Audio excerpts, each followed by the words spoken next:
السلام علیکم ورحمۃ اللہ وبرکاتہ۔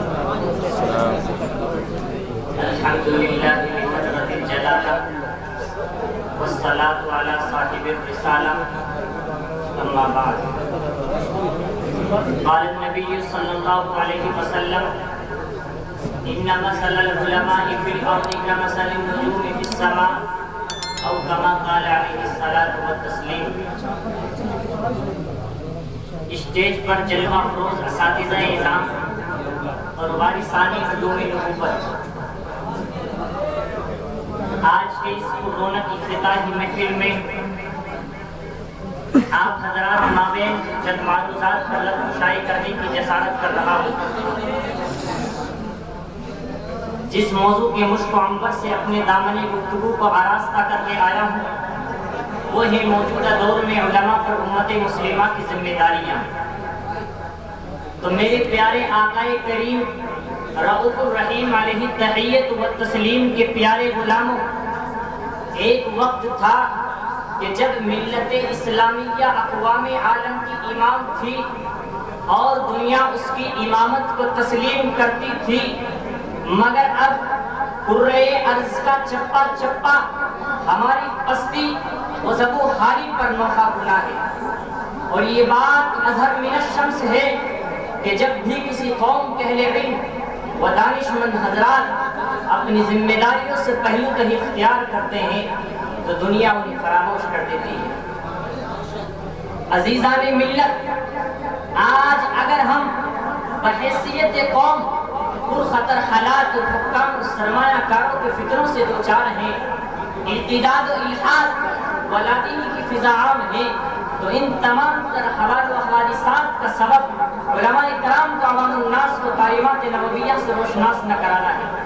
اور اسی پر بس نہیں بلکہ اے وارثان علوم نبوت، اگر بنظر امیر کو مطالعہ و مشاہدہ کیا جائے تو عصر حاضر میں ملت اسلامیہ کی خستہ حالی اور تباہی کی بنیادی وجہ علماء کرام کا دنیاوی علوم اور احوال دنیا کو نہ سمجھنے نیز عصر حاضر کے پیش آمدہ مسائل سے ناواقف رہتا ہے۔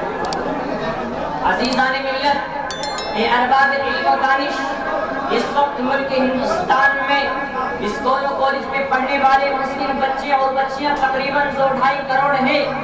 کیا ان کروڑوں بچوں اور بچوں کی تربیت علماء کرام کی ذمہ داری نہیں ہے؟ کیا ان کے ایمان و عقائد کا تحفظ، کیا ان کو شریعت اسلامیہ سے آراستہ کرنا علماء کی ذمہ داری نہیں ہے؟ کیا ان کو تعلیمات نبویہ سے آراستہ کرنا علماء کی ذمہ داری نہیں ہے؟ کیا سے نازک حالات، کیا سے پرخطر حالات سے علماء کرام کی جماعت غفلت برت کر دور حاضر کے فتنوں کا مقابلہ کر سکتی ہے؟ کیا دور حاضر کے چیلنجوں کا مقابلہ کر سکتی ہے؟ نہیں، ہرگز نہیں، بلکہ اے وارثان علوم نبوت، آپ ہی تو قوم و ملت کے نگہبان و محافظ ہیں، آپ ہی تو پاسبان علوم نبوت ہیں، آپ ہی تو امت کے زخموں پر مرہم رکھنے والے ہیں، آپ ہی تو قوم و ملت کو دوائی دینے والے ہیں۔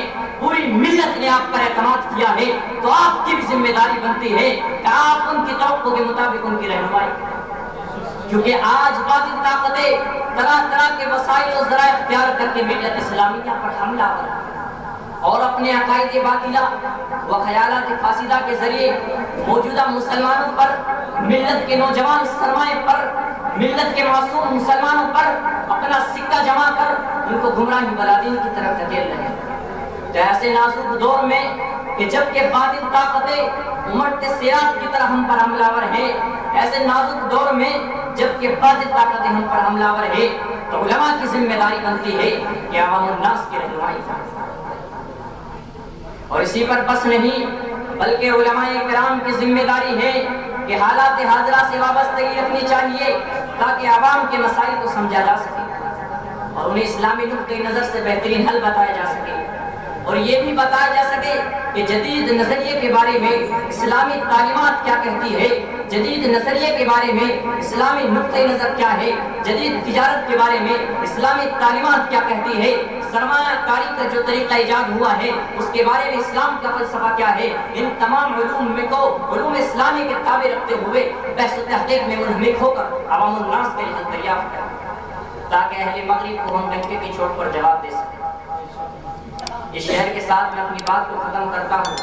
آفتاب دورہ سکیں تو اپنی کرنوں کو سوال کر رکھیں. ہم اپنے صحرا کے ذرے بذرے ذرے کو خود